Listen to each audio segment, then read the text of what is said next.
I want to learn how to play Mah Jong, but the rules are so complex. Okay, Mama, teach me how to play.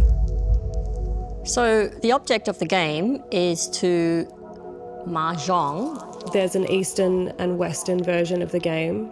You choose one or the other. In a way, that is how I have felt growing up. Having these two opposing sets of rules and sets of values that I'm trying to navigate and figure out where I fit. I grew up in suburban Australia. There just wasn't many Asians around. My mum moved here when she was 15. She wouldn't even consider herself to be Asian. So then where does that leave me? I love Asian culture, but I feel like I don't know enough about it, and I feel guilty for that.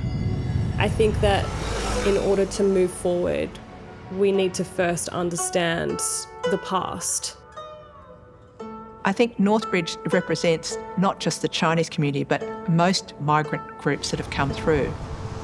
The 1954 census shows less than 150 Chinese in Western Australia. So there was a lot of discrimination and fear against these migrants. I'm third generation Australian-born Chinese. I lived and worked next door to the Chung Wao Hall. The association's role was to act as a voice. It was formed to be a place of sanctuary for the Chinese. So the old men would come, sit down, have a cup of tea. When I look back now, I realise that we represented a family that they no longer had contact with. So in a way, we kind of became their family.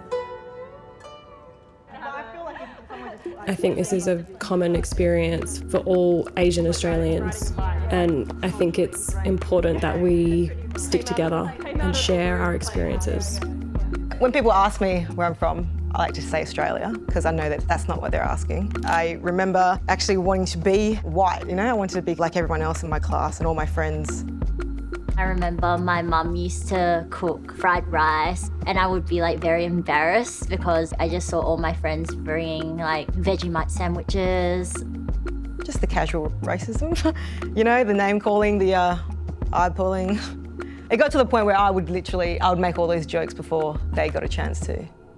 I think my coping mechanism was kind of turning my back on Chinese culture to stop myself from feeling too different. What would happen if we didn't preserve this history? It would be forgotten, and the community would be a lot poorer for it. So I feel there's an obligation on my part to document them in whatever way so that the stories aren't lost.